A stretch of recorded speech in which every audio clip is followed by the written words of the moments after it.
வணக்கம் நண்பர்களே, இந்துக்கள் விழித்திரை நண்பர்கள் வணக்கம். இந்த பதிவு பார்க்குறவங்க சப்ஸ்கிரைப் பண்ணுங்கள், ஃப்ரெண்ட்ஸ் ஷேர் பண்ணுங்கள். சப்போர்ட் பண்ணணும்னு நினச்சிங்கன்னா super thanks, join button support to ஒரு அண்ணாமலை சேனல். நன்றி. பார்த்தீங்கன்னா இவர் பொம்மை முதல்வர்ன்பார், பழனிசாமி முதல்ல சொல்லுவார். அப்படித்தான் போல் எல்லாம் ஐஏஎஸ்ஸை இஷ்டத்துக்கு பூந்து விளையாடுறாங்க. இவர் ஏதோ சீட்டு கொடுத்தா படிப்பை துண்டு சீட்டு, அவ்வளோதான். அதனால் அவர் ஒரு தத்தி, பையன் அதுக்கு மேலே தத்தி அப்படின்னு நிறையா சொல்லுவாங்க. இப்படி தான் போயிட்டுருக்குது. இது அவங்கெல்லாம் ஓட்டுக்கு வர்றது கட்சிகள் தான். அப்படி இருக்கும்போது இதே அமித்ஷா இங்கே வந்தப்போ இந்த கரண்ட்டை கட் பண்ணாங்க ஒரு 6 மந்த் பேக். சரியாக சொன்னால் செந்தில் பாலாஜி அரெஸ்ட் ஆகிறதுக்கு முன்னாடி வச்சுக்கோங்க, மே ஜூனில். அப்போ அதுக்கப்புறம் பார்த்தீங்கன்னாக்கா சரி அப்படின்ட்டு ஊழல் பண்ணிட்டுருக்கேன். முதல்ல பிடிச்சாங்க. அவர் கோர்ட்டு சொல்லியுமே இன்னும் மந்திரியாக வச்சிட்ருக்காங்க. அந்த வரிசையில் பொன்முடி. இப்போ பொன்முடி பார்த்திங்கன்னா அதே மாதிரி இதுக்கு முன்னாடி இந்த பொன்முடி கவர்னர் அந்த சரியாக அவருக்கு அந்த ஒருமைப்பாட்டு சம்மந்தமாக இல்லைன்னா இவங்க தான் பிரிவினைவாதம் பேச அதையும் அங்கே வெளிப்படுத்துவாங்க பட்ஜெட் உரையிலையும். அப்போ இந்த மாதிரி அவர் படிக்காமல் வெளியில் வந்தார் லாஸ்ட் இயர். அப்புறம் போயான்ற மாதிரி கை கட்ட பொன்முடி, அந்த பொன்முடி இப்போ உள்ள மறுபடியும் இப்போ இன்னைக்கு பட்ஜெட் கொடுத்தோரில் தமிழ் பாட்டும் ஜனகணமன இதெல்லாம் எதுவும் இல்லை. அதே மாதிரி எழுதி கொடுத்துருக்காங்க. அவர் எதுவுமே இல்லைன்னு அட்வைஸ் பண்ணிவிட்டு எந்த உரையும் வாசிக்காமல் வெளியில் போயிட்டார் இன்றைக்கி. படிப்போம் அப்படி கிண்டலாக சொல்ல சபாநாயகர் வெளியில் ப்ரெஸ் மீட் ஒரு பேச்சு பேசுகிறார். இதுக்கும் வாத்தியார் இருந்தவர் அந்த சபாநாயகர். அவர் நாயனம் ஊதுறாரு திராவிட சம்பந்தமாக. என்ன பண்ணுறது, இந்த மராட்டியில் பிரிவினைவாதம் பேசுகிறவங்க. ஸோ இதெல்லாம் சம்மப் பண்ணிங்கன்னா என்றைக்குமே மோடிகிட்ட மோதக்கூடாது. மோடி அமித்ஷாட்டு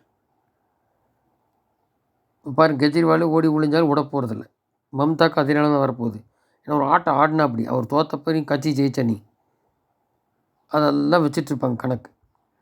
சரி, இப்போ பாருங்கள் மகாராஷ்டிராவில் சிவசேனைக்கு அங்கே போய் சம்மந்தெல்லாம் சேர்ந்து உடச்சி விட்டு ஏக்நாத் வந்துட்டாங்க. இப்போ அவரு அந்த ஒரிஜினலாக முதல்ல இருந்தவங்க சிவசேனை இப்போ மோடி தூத்திப்பாட வரலாமன்னு. அதே மாதிரி தான் சரத்பவர் கட்சி, அண்ணன் அஜித் பவர் துணை முதல்வர் ஆகிட்டார். அந்த கட்சி தான் ஒரிஜினல் சொல்லியாச்சு. இப்போ பொண்ணுக்கு என்ன பண்ண போகிறான்னு தெரியல. சரத்பவர் ஒரு காலத்தில் காங்கிரஸ் வந்தவர் தான். சரி, இதெல்லாம் இருக்குன்னு பார்த்தா இன்றைக்கி நம்பிக்கையில்லா தீர்மானம் நிதிஷ்குமாருக்கு அது வந்துடுவார்னு வச்சுக்க. ஏன்னா பிஜேபி தான் ஓட். ஆனால் அதுக்கப்புறம் நிதிஷ்குமார் இருப்பாரான்னு தெரியாது. சட்டசபையும் வரப்போகுது.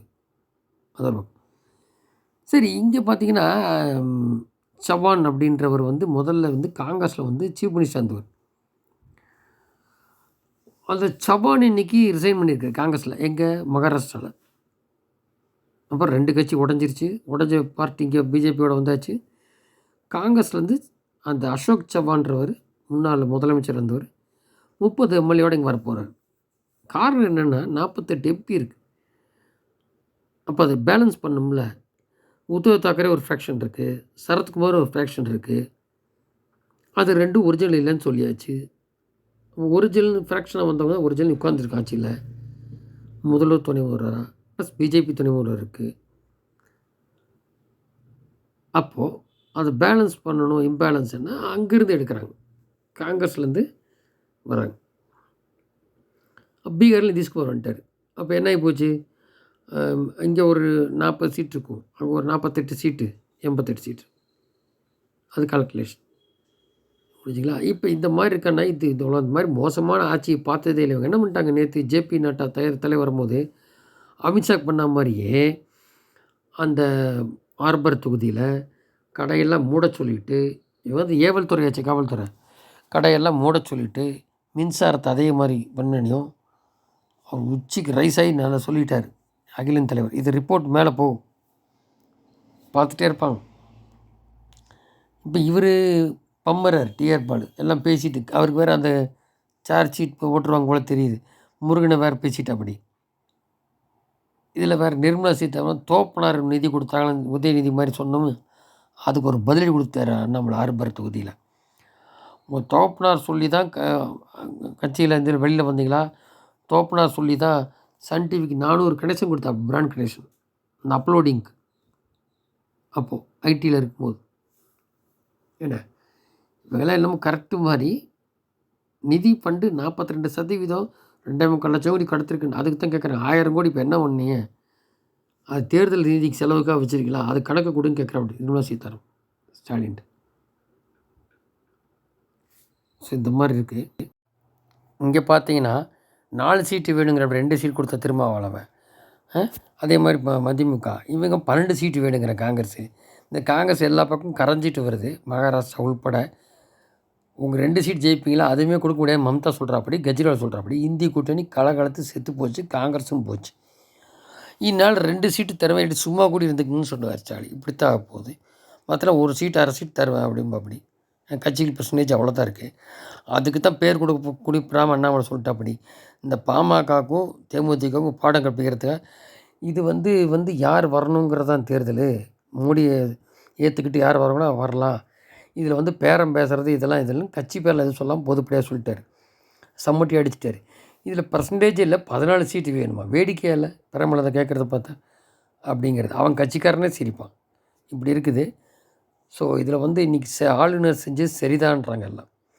ஏன்னா ஒரு தேசிய கண்ட்ரியில் தமிழ்நாடு எங்கே இருக்குது? இந்தியாவுக்குள்ளே தானே. இல்லை பிரிவினை பேசுகிறவங்க அங்கே தமிழ் தாய் வாழ்த்து கடைசியில் இது பாடணும் இல்லையா? சட்டசபையில் தானே கான்ஸ்டியூஷன் படின்னு சொல்லிவிட்டு எதுவும் படிக்காமல் போயிட்டார். இது ஒரு பாடம் திமுகவுக்கு. அதே மாதிரி காங்கிரஸ் நிலமை இனி ஒன்றுமே இல்லை. எலெக்ஷனுக்கு அப்புறம் பாருங்கள் இந்த திமுக நிலமை என்னன்றது பாருங்கள். இப்போ கூட எலெக்ஷன் அறிவிக்கிறதுக்கு முன்னாடி எத்தனை பேருக்கு இப்போ கொண்டு போகிறாரு நீதிபதி ஆனந்த் வெங்கடேஷ் சொல்லி டேட் கொடுத்துருக்காரு இல்லையா? அது ஃபஸ்ட்டு. அதுக்கப்புறம் பாருங்கள் இப்படி கலகலத்து போகுது திமுகன்னு. அதுதான் சொல்கிறாரு. இப்போ இன்னொன்று சொல்லிட்டாரு நம்மளை 23% இப்போது வந்திருக்கு. எல்லாம் கொடுக்குறாங்க இல்லையா? நார்த் இந்தியன் சேனல்ஸ் பூரா 23% தாண்டியாச்சுனாலே இந்த மும்முனை போட்டி அப்படி சொல்லிட்டாங்க. அதில் சீட் எப்படி வேணாலும் ஷேரிங்கில் வரும். சீட்டு எப்படி வேணாலும் மாறும். ஒருவேளை டக்குன்னு 10 சீட்டு கூட ஷேர் ஆகி வரலாம் தென் மாவட்டங்களில் பாஜக கூட்டணிக்கு. ஏன்னா களம் அப்படி இருக்குது. அதனால் இந்த பிரிஞ்சு இருக்கும் போதே இருக்குன்னா சேர்ந்துருந்து என்ன ஆகும் பாருங்கள். அப்படி ஃபுல் சீப் 0 பண்ணலாம் திமுகவை. அது புரியாமல் எல்லாம் அவன் தான் தோண்டித்தனமாக இருந்துட்டுருக்கான். இருக்கட்டும் பரவாயில்ல. இவர் என்னங்கிற தனியாக நின்று பண்ணுவோம். எனக்கு பர்சன்டேஜ் வேணும். அதில் சீட்ஸ் கன்வெர்ட் ஆனால் போதும் 26க்கு பார்ப்பாங்க. அப்போ விஜய் வேறு வந்துடும் அப்படி. அதில் அதுக்கடையில் ஃபாரின்லேருந்து ஃபண்டு வாங்கினா எல்டிடி குரூப் அது இது சீமான்கிட்ட போகாமல் அவங்க சீமான் சம்மந்தப்பட்ட தொண்டர்கள்கிட்ட இது பண்ணிட்டு ஒரு பக்கம் குண்டு வெடிச்சு எண்ணெய் இது போயிட்டுருக்கு. அங்கங்கே இஸ்லாமிய நபர்லாம் விசாரிக்கிறாங்க, திருநெல்வேலி கோவை உட்பட. ஸோ இங்கே ஆல்மோஸ்ட் என்ன பண்ண முடியுமோ அதை நோக்கி நகர்த்திடுவாங்க தமிழகத்தை. எலெக்ஷன் முடிஞ்ச அப்புறம் ஏன்னா தெரிஞ்சு போச்சு 400 சீட்டோ இல்லையோ 340 எல்லாம் உறுதி.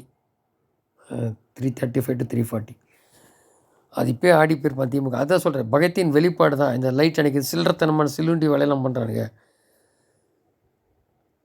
அது முதல்வர்கள்லாம் தெரியுமான்றது வேறு. இது திருப்பி அது மாதிரி பண்ணி நோடிக்கிறானு.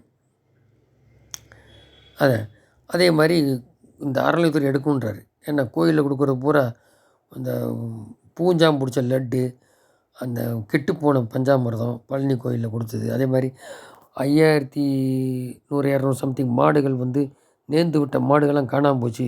எங்கே கேரளாவுக்கு அடிமாடு விட்டானுங்களும் தெரியல அப்படிங்கிறது. இந்த அறநிலையத்துறைங்கிறது அது அறம் நிலையமே கிடையாது, அறங்கட்ட துறைங்கிறாங்க. அப்படி தான் இருக்குது. எல்லாம் மாறணும். நன்றி. ஜெயஹிந்த்.